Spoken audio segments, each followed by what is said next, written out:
印尼迁都将可能激起整个婆罗洲的军备竞赛。印尼准备部署至少5万人的战斗部队，在新首都建立新的首都军事指挥部，耗资82亿美元来拱卫京师。你要知道，印尼常年的年度军事预算也就在81至90亿美元之间，由此可见其决心。随着印尼大力征兵婆罗洲，马来西亚也将被迫加强在东马来西亚的军事部署，以达到军事和战略的平衡。而文莱也将可能引入更多的新加坡和英国的军事力量来抗衡。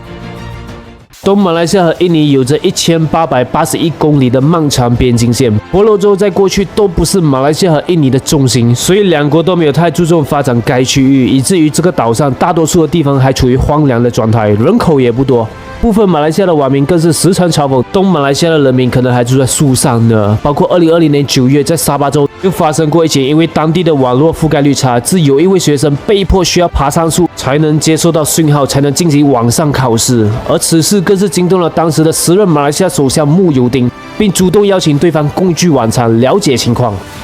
而此事只是冰山一角而已，可见东马和西马的差距是很大的。马来西亚也没有在该岛部署太多的军力和装备，所以才会发生2013年的菲律宾苏陆军入侵沙巴州的事件，让对方有机可乘。如果你真的注重那个区域的话，不会等到人家上岸了你才知道，而是当人家接近你的领海时，你就已经警觉并准备驱离。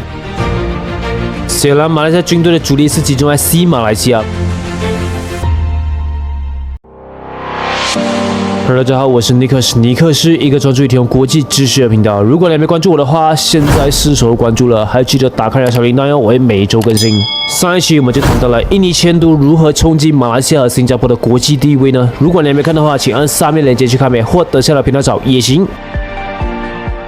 届时，整个婆罗洲的军力值将提高到前所未有的高度，而文莱所面对的军事压力可能会越来越大，并有可能试图引入更多的新加坡军事力量，或要求增加英国在文莱的驻军数量，才能让其站稳脚跟啊！新加坡是文莱的准盟友，关于这个，我之前也做过一期视频，专门讲述文莱和新加坡之间的特殊关系。如果任何一方被攻击的话，可能触发集体防卫。如果还没看的话，请按上面链接去看呗，或者下来主页找也行。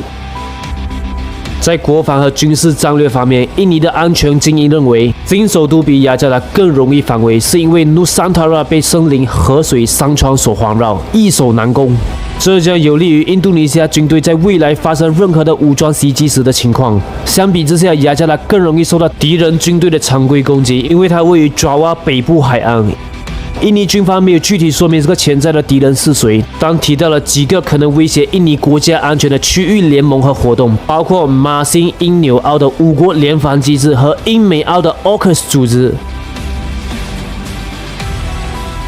当然，以上我所有的分析是基于如果印尼现在依然对马来西亚和文莱的领土还有觊觎之心的前提下进行的。毕竟历史上印尼就曾经染指过东马来西亚，并与马来西亚交战，所以要确保如果万一发生什么事，当地的东马来西亚守军至少能支撑到西马来西亚的援军赶到，免得几下子整个婆罗洲包括文莱就被印尼给拿下。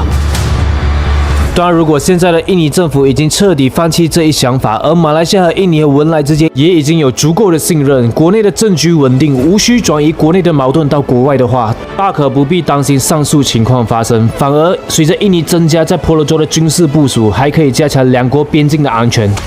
毕竟，曾经的山高皇帝远，使得在婆罗洲的马印边境一直不太平静，走私、贩毒、人口贩卖、非法入境等样样有。最后，如果双方的政治互信已经达到了新的高度，皆认定印尼征兵婆罗洲不会威胁到任何一方，那马来西亚、文莱、印尼三方或许可以探讨成立一个类似美国和加拿大的北美防空司令部，来共同维护整个婆罗洲的安全。